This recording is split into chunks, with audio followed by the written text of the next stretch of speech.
Raghu, uncle ఒక Maggi packet ఇవ్వండి. Shop యజమాని, 2 నిమిషాలు ఆగు బాబు.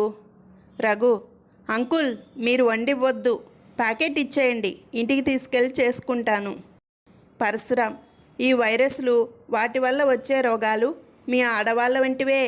శకుంతల, ఎలా చెబుతున్నారు?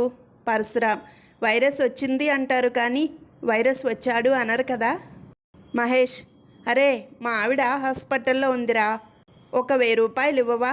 వెంకటేశం, 4 సంవత్సరాల నుండి మీ ఆవిడ హాస్పిటల్లోనే ఉంది, 1000 రూపాయలు ఇస్తూనే ఉన్నా, ఇక డిశ్చార్జ్ అవ్వదా? మహేష్, ఆమెందుకు డిశ్చార్జ్ అవుతుందిరా, మా ఆవిడ నర్సు కదా. శాంతి, ఇదిగో అక్క, నీకు ఈ విషయం తెలుసా? పక్కింటి ఆయన కోమాలోకి వెళ్ళాడంట. సరిత, అవునా, నాకు ఈ విషయం తెలియదు శాంతి. అయినా ఈ డబ్బున్నోళ్ళు ఎక్కడికైనా వెళ్తారమ్మా.